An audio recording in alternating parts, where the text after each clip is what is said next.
চিকিৎসাধীন মাইলস্টোনের আরও এক শিশুর মৃত্যু। বার্নস ইনস্টিটিউটে বিদেশি চিকিৎসকরা আগে মৃত দুজনের দাফন। মাইলস্টোনের সামনে আসছে স্বজন ও সহপাঠীরা, খুঁজে ফিরছে প্রিয়জনদের স্মৃতি। উপাসনালয়ে আজ দোয়া ও প্রার্থনা। সরকারের কোনো দৃশ্যমান কার্যক্রম দেখছে না জনগণ, মন্তব্য গয়েশ্বরের। উপদেষ্টাদের অফিস করা নিয়েও সন্দেহ। ত্রাসের রাজত্ব বিএনপি বনে যাওয়া যুবলীগ নেতা জাকিরের। ব্যবসা প্রতিষ্ঠানে হামলা, মারধর ও চাঁদাবাজির অভিযোগ। চাঁদা চাচ্ছে আমাদের কাছে, যদি আমরা চাঁদা একটা অ্যামাউন্ট দেই তাহলে হয়তো একটা নেগোসিয়েশন আসতে পারে। জাকির পাঠাইছে, কিসের জন্য পাঠাইছে? দোকানপাট, এখন আমরা চাঁদা খাবো। বাজারে চড়া দাম সব ধরনের শাকসবজির। আগের বাড়তি দামে বিক্রি হচ্ছে চাল। সাধারণের নাগালের বাইরে ইলিশ। ভারতের রাজস্থানে সরকারি স্কুল ভবন ধসে প্রাণ হারিয়েছে অন্তত 4 শিশু। এখনো আটকা পড়ে আছে অনেকেই।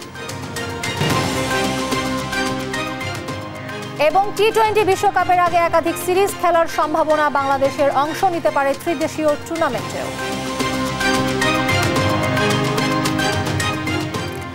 দেখছিলেন শিরোনাম সংবাদ দুপুরের, সঙ্গে আছি আমি মিশু হাসান।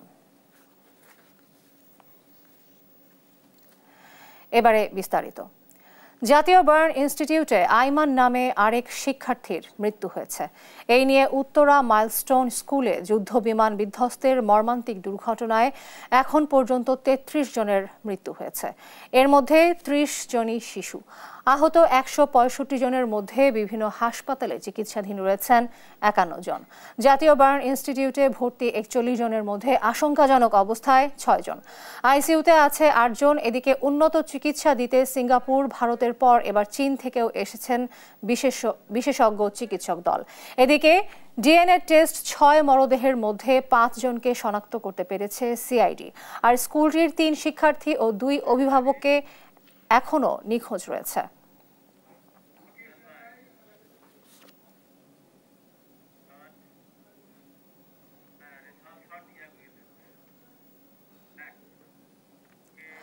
বার্ন ইনস্টিটিউটের সর্বশেষ খবর জানাতে সরাসরি যুক্ত হচ্ছেন সাবরিনা মজুমদার। সাবরিনা, চিকিৎসাধীনদের অবস্থা এখন কেমন? বিদেশি চিকিৎসকরা কি ধরনের পরামর্শ দিয়েছেন আমাদেরকে জানাবেন।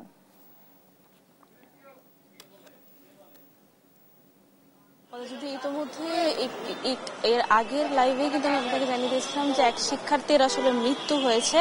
তো এখন পর্যন্ত তাকে হাসপাতাল থেকে কোথাও আসলে নিয়ে যাওয়া যায়নি। এবং সেই সাথে সাথে জানিয়ে দিতে চাই যে আপনাকে এখানে কিন্তু 9টার পরে হচ্ছে চীনের যে প্রতিনিধি দল তারা ইতিমধ্যে এই হাসপাতালে হচ্ছে প্রবেশ করেছে। এবং সেখানে কিন্তু আসলে ডাক্তারদের সাথে তাদের বৈঠক চলছে। এবং সেই সাথে সিঙ্গাপুরের যে প্রতিনিধি দল তাদেরও কিন্তু এখানে একটি বোর্ড মিটিং চলছে। এবং এখন পর্যন্ত আসলে ব্রিফিং হয়নি, এবং ব্রিফিং পরবর্তীতে হলে আসলে আমরা আপনাকে জানাতে পারবো। তবে আরেকটি যেটি বিষয় জানিয়ে দিতে চাই যে এখানে যখন চিকিৎসার যে কথাটি সেটি যদি বলতে চাই যে এখানে চিকিৎসকগণ যারা আছেন তাদের সাথে আমরা কথা বলেছি। তারা যেটি বলেছেন যে এখানে যেহেতু যারা আইসিইউতে রোগী আছেন এবং তাদের অবস্থা আসলে ক্রিটিক্যাল, এই যেহেতু যারা দগ্ধ তাদের অবস্থা আসলে কিছুক্ষণ পরপরই আসলে চেঞ্জ হয়, তো তারা আসলে কোনো কিছু ওইভাবে বলতে পারছেন না। এবং আরেকটা যেটি বিষয় জানিয়ে দিতে চাই যে এখানে আসলে এখানে কিন্তু আইন শৃঙ্খলা রক্ষাকারী বাহিনীর খুব ভালোভাবে করা নিরাপত্তা রয়েছে। এবং সেই সাথে অন্য মাইলস্টোন স্কুল অ্যান্ড কলেজে যেভাবে আসলে মানুষজন, উৎসুক জনতার ভিড় দেখা যাচ্ছে, এখানে কিন্তু সেই ভিড়টি দেখা যাচ্ছে না। এখানে কিন্তু ভিতরে খুব সুশৃঙ্খলভাবে আসলে রোগীদের আসলে চিকিৎসা করা হচ্ছে বলে জানিয়েছে আমরা জানতে পেরেছি। তো এখন পর্যন্ত আসলে ভিতরে আসলে বোর্ড মিটিং চলছে। বোর্ড মিটিং চলার পর আসলে আমরা আপনাকে জানাতে পারবো যে এর বিষয়ে আসলে কি সিদ্ধান্ত নেওয়া হয়েছে। এবং আরেকটা যেটি বিষয় জানিতে চাই যেখানে কিন্তু চিকিৎসকগণ কালকেই হচ্ছে গণমাধ্যমে বলে দিয়েছিলেন যে এখানে আসলে রক্তের কোনো ডোনেশন বা স্কিন ডোনেশনের আসলে কোনো দরকার নেই। তো যখন আসলে বোর্ড মিটিংটি হবে তখন আসলে জানা যাবে যে চিকিৎসার জন্য বাদবাকি আসলে কি আসলে পদক্ষেপ তারা আসলে গ্রহণ করে, তা এই যে বার্ন ইনস্টিটিউটের যে চিকিৎসকগণ তারা আসলে আমাদেরকে জানিয়ে দিবেন। তো এখন পর্যন্ত এই ছিল সর্বশেষ খবর বার্ন ইনস্টিটিউট হাসপাতাল থেকে সর্বশেষ। সাবরিনা, আপনাকে ধন্যবাদ। দর্শক, কথা বলছিলাম সহকর্মী সাবরিনা মজুমদারের সঙ্গে, জানাচ্ছিলেন বার্ন ইনস্টিটিউটের সর্বশেষ পরিস্থিতি। উত্তরার দিয়াবাড়ি এলাকায় মাইলস্টোন স্কুল অ্যান্ড কলেজে যুদ্ধ বিমান বিধ্বস্তের ঘটনায় স্কুল থেকে ছেলেকে আনতে গিয়ে নিখোঁজ হওয়া মা আফসানা প্রিয়ার মরদেহের দাফন সম্পন্ন হয়েছে। ডিএনএ পরীক্ষার পর বৃহস্পতিবার বিকেলে নিহতের পরিচয় নিশ্চিত হওয়া যায়। দুর্ঘটনার পর ওই স্কুলের তৃতীয় শ্রেণীর শিক্ষার্থী আফসান ওহি অক্ষত অবস্থায় ফিরে এলেও আফসানা প্রিয়া ওই দিন থেকে নিখোঁজ ছিলেন। গেল মঙ্গলবার আফসানার বাবা আব্বাস উদ্দিন ও মা মিনু বেগম ঢাকার সিএমএইচ হাসপাতালে গিয়ে ডিএনএ নমুনা দিয়ে আসেন। পরে ডিএনএ পরীক্ষা করে লাশ শনাক্ত করা হয়। গেল রাতে মরদেহ মেদি আশুলাই গ্রামে পৌঁছুলে রাত ৩টার দিকে দাফন সম্পন্ন হয়।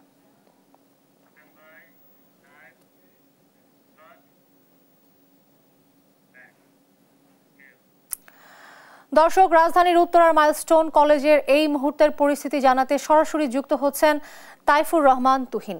তুহিন, কেমন দেখছেন আজকের চিত্র, আমাদেরকে জানাবেন।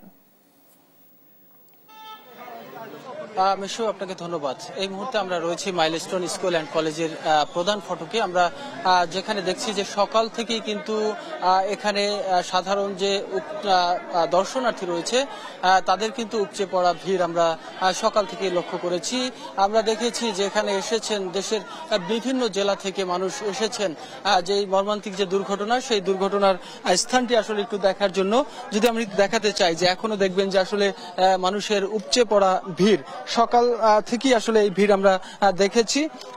তবে প্রথম দিকে কিন্তু এই প্রধান ফটকটি বন্ধ ছিল, যে কারণে মানুষজন ভিতরে গিয়ে ঘটনাস্থলটি আসলে দেখতে পাননি। তারপরে আমরা যেটি দেখেছি যে গেটকে খুলে দেওয়া হয়েছে। আমরা যাদেরকে এখানে আমরা এসে পেয়েছি, অর্থাৎ স্বজনরা আসলে এখানে না আসলেও দেখেছি যে সহপাঠীরা এসেছেন, যারা নিহত হয়েছেন তাদের সাথে যারা খেলাধুলা করতেন, তাদের যে বন্ধুরা, তাদের সাথে আমরা কথা বলেছি, তারা এখানে এসেছেন। তারা কিন্তু তাদের যে সহপাঠীদের হারানো যে স্মৃতি, সেই স্মৃতিচারণ তারা কিন্তু করতে গিয়ে আবেগ আপ্লুত হয়ে পড়েছিলেন, অনেকেই আমরা দেখেছি। এবং যারা বাহির থেকে এসেছেন তারাও কিন্তু দেখছি যে অনেকটাই আবেগঘন অবস্থায় তারা কিন্তু আমাদেরকে যেটি বলেছে যে এইরকম একটি মর্মান্তিক দুর্ঘটনা, এই দুর্ঘটনা তাদের আসলে কখনোই কাম্য না। ভবিষ্যতে যাতে এই দুর্ঘটনা এড়ানো যায় সে লক্ষ্যে যত ধরনের পদক্ষেপ নেয় সেটি যাতে সরকার এবং যথাযথ কর্তৃপক্ষ যাতে এই ব্যবস্থাগুলো নেয়, সেই সাথে অনেকেই কিন্তু দাবি করেছেন যে এই পরিবারের পাশে সকলকে দাঁড়ানোর পাশাপাশি তাদের ক্ষতিপূরণ এবং সেই সাথে এরকম দুর্ঘটনা এড়াতে পদক্ষেপ গ্রহণ করার জন্য কিন্তু তারা বলেছেন। তবে আমরা যেটি লক্ষ্য করেছি যে স্কুলের যেহেতু প্রধান ফটক বন্ধ, সে কারণে কিন্তু আমরা দেখছি যে অনেক লোকজন এসে কিন্তু এখানে দাঁড়িয়ে তাদেরকে কিন্তু অপেক্ষা করতে হয়। তবে গণমাধ্যম কর্মীদেরকে কিন্তু আসলে ভিতরে যেতে বাধা দেওয়া হচ্ছে, অর্থাৎ ভিতরে প্রবেশে বাধা দেওয়া হয়েছে, যে কারণে আমরা কিন্তু প্রধান ফটকের বাইরে অবস্থান করে আমরা সাধারণ মানুষের প্রতিক্রিয়া আমরা কিন্তু শুনছিলাম। তো এই ছিল আমার কাছে সর্বশেষ। তুহিন, আপনাকে ধন্যবাদ। দর্শক, কথা বলছিলাম সহকর্মী তাইফুর রহমান তুহিনের সঙ্গে, জানাচ্ছিলেন মাইলস্টোন কলেজের আজকের চিত্র। বাংলাদেশে যে একটি সরকার আছে তার দৃশ্যমান কোনো কাজ দেখছে না জনগণ, আর উপদেষ্টারা ঠিকমতো অফিস করছে কিনা সে ব্যাপারেও সন্দেহ প্রকাশ করেন বিএনপির স্থায়ী কমিটির সদস্য গয়েশ্বর চন্দ্র রায়। সকালে উত্তরায় মাইলস্টোনের বিমান দুর্ঘটনায় নিহত তৃতীয় শ্রেণীর শিক্ষার্থী নুসরাত জাহান আনিকার পরিবারকে সহমর্মিতা জানাতে এসে এসব কথা বলেন তিনি। এ সময় মাইলস্টোনের দুর্ঘটনায় বিমান বাহিনীর কাছ থেকে এখন পর্যন্ত কোনো বক্তব্য পাওয়া যায়নি বলে মন্তব্য করে বলেন, প্রশিক্ষণ বিমানটি কেন জনবহুল এলাকা দিয়ে ওড়ানো হলো, আর সেই সাথে মাইলস্টোন কলেজের কর্তৃপক্ষ কেন কোচিং করালো সেই প্রশ্ন রেখে স্কুল কর্তৃপক্ষের গাফিলতি যাচাই করে বিচারের দাবি জানান। এছাড়া তিনি আরো বলেন, বিএনপি সরকার ক্ষমতায় থাকলে মাইলস্টোনের ঘটনায় সারা দেশ আজ বিক্ষোভে ফেটে পড়ত।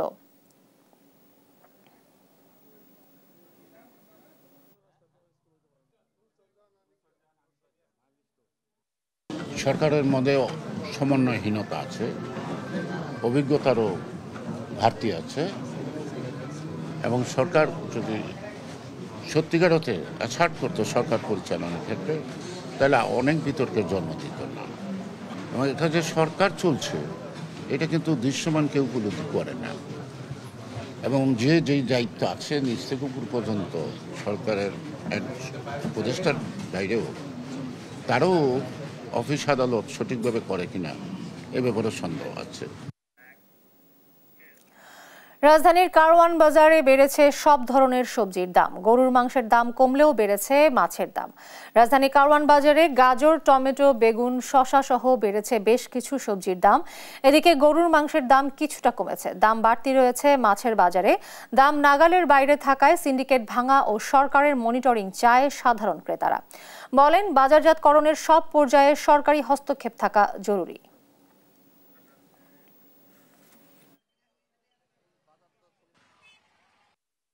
এলাকার চাইতে একটু ভালোই বেশি দাম দেখা যায়, এই জায়গায় 10-20 টাকা কেজিতে বেশি। যেখান থেকে পণ্যটা আসে সেইখানে আগে ভিজিট করতে হবে। লোকাল মার্কেটে ভিজিট করে কোনো লাভ নেই। তারা যদি বলে যে আমরা পণ্য যেখান থেকে আনছে ওখানে দাম বেশি, কিছু করার আছে, তখন কিছু করার নেই। ওরা মনিটরিং তো ঠিক মতো করে না, ওরা তো ওনাদের চিন্তায় আছে। সাধারণ মানুষ কিভাবে চলবে, কিভাবে খাবে, ওটা ওনাদের একাত্তর দেখার বিষয় না। এখানে যে এটা যদি হয় এত 70-80 টাকা দিয়ে সাধারণ মধ্যবিত্ত মানুষ কিভাবে চলবে, এটা তো আয়ত্তের বাইরে। বাজারে চিত্র তুলে ধরতে রাজধানীর কারওয়ান বাজার থেকে সরাসরি যুক্ত হচ্ছেন সহকর্মী AH হিমেল। সরাসরি যুক্ত হচ্ছেন তিনি। হিমেল, দাম নিয়ে ক্রেতা বিক্রেতারা কি বলছেন আমাদেরকে জানাবেন। মিশু রয়েছে এই মুহূর্তে কারওয়ান বাজারের যে মুরগির মাংস আছে সেই অংশে রয়েছি। আমরা যেটি এখানে জানতে পেরেছি, গত সপ্তাহে কিন্তু মুরগির মাংস 300 টাকার উপরে বিক্রি হয়েছে। এই সপ্তাহে কিন্তু ব্রয়লার, সোনালী এবং দেশি মুরগি সেটি কিন্তু প্রতি কেজি 10 টাকা থেকে 20 টাকা কমেছে। অর্থাৎ মুরগির মাংস কিন্তু গত সপ্তাহের তুলনায় এই সপ্তাহে কিছুটা কমেছে, তেমনটা কিন্তু বিক্রেতারা আমাদেরকে জানিয়েছেন। পাশাপাশি আমরা গরুর মাংসর বাজারে যাই, সেখানে দেখতে পাই 780 টাকা গরুর মাংস কিন্তু এখন 750 টাকায় বিক্রি করছে। তবে মাছের বাজার কিন্তু বেশ চড়া রয়েছে। বিক্রেতারা যেটি বলছেন যে বর্ষার শেষ মৌসুম হয় কিন্তু মাছের সরবরাহ কম, এবং তারা বলছেন যে চাষের যে মাছগুলো আছে সেই মাছগুলো কিন্তু কিছুটা কম দাম বেড়েছে। তবে বেশি বেড়েছে নদী এবং খাল বিলের যে মাছগুলো, সেগুলোর দাম কিন্তু বেশ বেড়েছে, এবং সেটা নিয়ে কিন্তু ক্রেতারা বেশ ক্ষোভ প্রকাশ করেছেন। তারা যেটি বলছেন যে মাছ দৈনন্দিন দিনের একটি অতি প্রয়োজনীয় একটি খাবার, এবং সেটার দাম সহনীয় থাকলে স্বস্তিদায়ক হয়। আমরা সকাল থেকে সবজির বাজারে দেখেছি, সবজির বাজারে কিন্তু সব ধরনের সবজি কিন্তু বেশ বেড়েছে, আমরা তেমনটা কিন্তু লক্ষ্য করতে পেরেছি। বেশ কিছু সবজি কিন্তু 100 টাকার উপরেও বিক্রি হচ্ছে, গাজর, টমেটো যে সবজিগুলো আছে। তবে ঝিঙ্গা, চিচিঙ্গা, পটল সেগুলো কিন্তু 50 থেকে 60 টাকা দরে বিক্রি হচ্ছে। গত সপ্তাহে কিন্তু এই সবজির দাম, অর্থাৎ বেশ কিছু সবজি কিন্তু 3 থেকে 4টি সবজি কিন্তু বেশ চড়া দামে ছিল, কিন্তু বাকি সবজিগুলো কিন্তু 40 থেকে 50 টাকার মধ্যে ছিল। কিন্তু এই সপ্তাহে আমরা যেটা দেখতে পেরেছি, যে সবজিগুলো 40 থেকে 45 টাকা বিক্রি হয়েছে, সেই সবজিগুলো কিন্তু এখন 60 থেকে 70 টাকা বিক্রি হচ্ছে। পেঁয়াজ, রসুন এবং আদার যে বাজার, সেখানে আমরা দেখেছি যে সেগুলো যথারীতি দামে বিক্রি হচ্ছে। পেঁয়াজ গত সপ্তাহে 5 টাকা বেড়ে 55 থেকে 60 টাকা কেজি দরে বিক্রি হচ্ছে, এবং তেমনটা কিন্তু আমরা এখানে লক্ষ্য করে দিই। সার্বিকভাবে বলা যায় যে কারওয়ান বাজারে মাছের দাম এবং সবজির দাম কিন্তু বেশ চড়া রয়েছে। মাংসের দাম কিন্তু কিছুটা কমেছে, তেমনটা কিন্তু আমরা এই কারওয়ান বাজারে দেখতে পেয়েছি। কারওয়ান বাজারের যে দ্রব্যমূল্য, সেই দ্রব্যমূল্যের আমার কাছে এই ছিল সর্বশেষ পরিস্থিতি এবং অবস্থা। মিশু। হিমেল, আপনাকে ধন্যবাদ। দর্শক, কথা বলছিলাম সহকর্মী AH হিমেলের সঙ্গে, জানাচ্ছিলেন দাম নিয়ে ক্রেতা বিক্রেতাদের প্রতিক্রিয়া প্রসঙ্গে।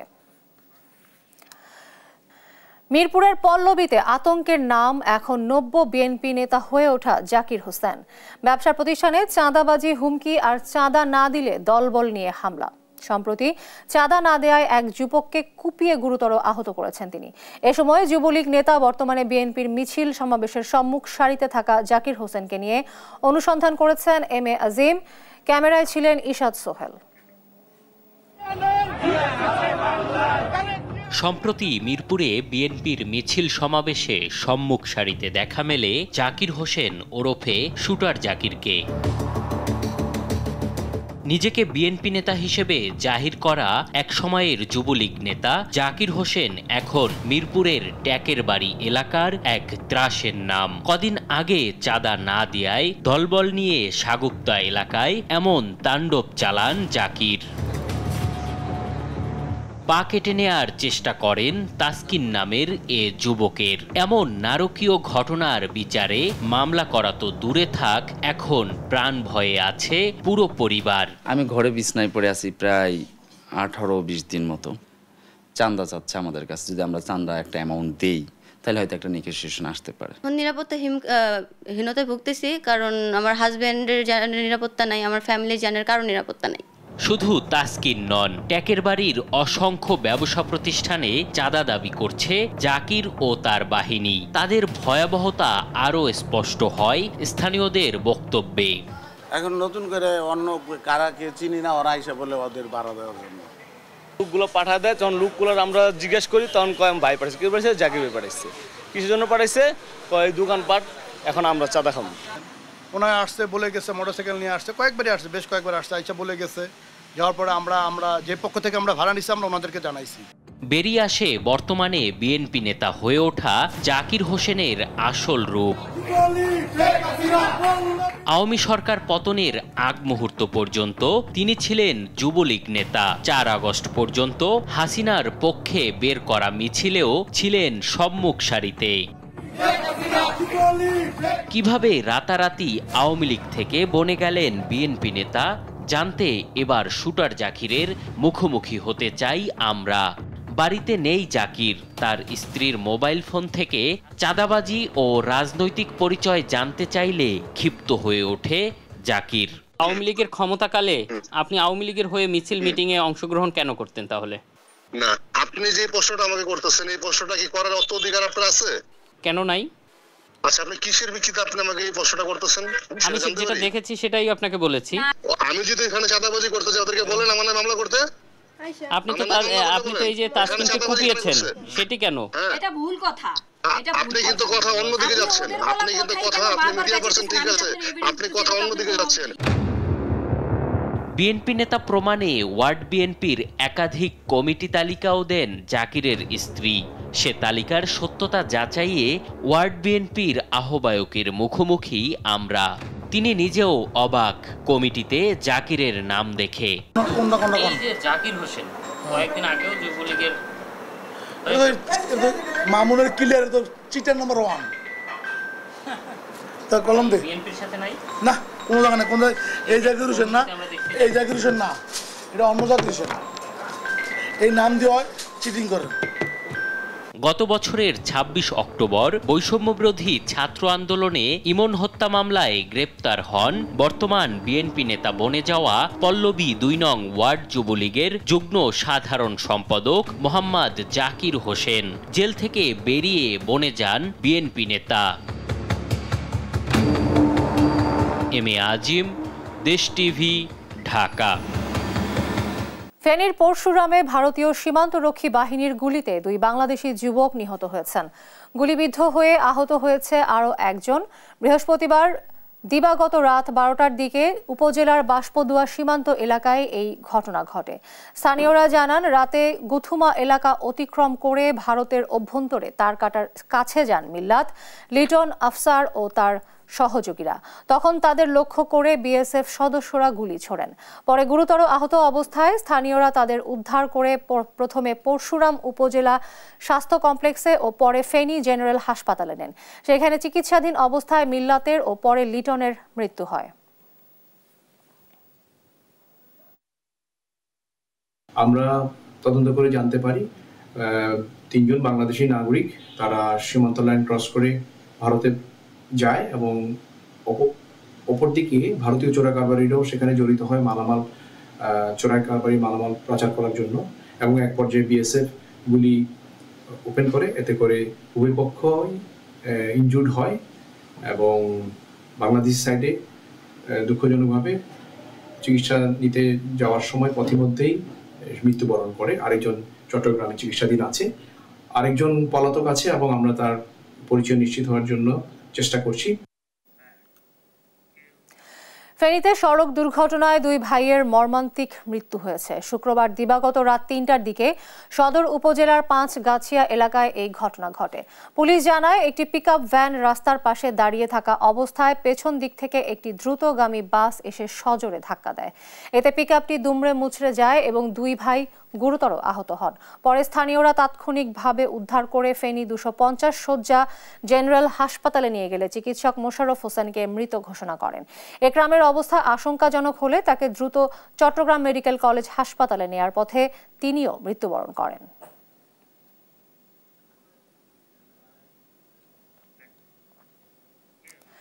শেরপুরের নালিতাবাড়ী উপজেলার নাকুগাঁও সীমান্ত দিয়ে গভীর রাতে ভারতীয় সীমান্তরক্ষী বাহিনী ২১ জন রোহিঙ্গাকে বাংলাদেশে পুশিন করেছে। বৃহস্পতিবার দিবাগত রাত ১টার দিকে নাকুগাঁও সীমান্তের ১,১১৬ নম্বর পিলার দিয়ে ২১ জন রোহিঙ্গা নারী, পুরুষ ও শিশুকে পুশিন করা হয়। পরে বিজিবি তাদের আটক করে একটি সরকারি প্রাথমিক বিদ্যালয়ে রাখে। আটকরা ৬টি পরিবারের সদস্য এবং তারা ২০১৭ সালে কক্সবাজারের উখিয়া থেকে ভারতে পালিয়ে গিয়ে জম্মু কাশ্মীরে শ্রমিক হিসেবে কাজ করছিল। ১ মাস আগে ভারতীয় পুলিশ তাদের গ্রেপ্তার করে রোহিঙ্গা পরিচয়ে বিএসএফ এর কাছে হস্তান্তর করে। ৩৯ বিজিবির অধিনায়ক লেফটেন্যান্ট কর্নেল মেহেদী হাসান জানিয়েছেন, আটক রোহিঙ্গাদের বিষয়ে যাচাই বাছাই চলছে।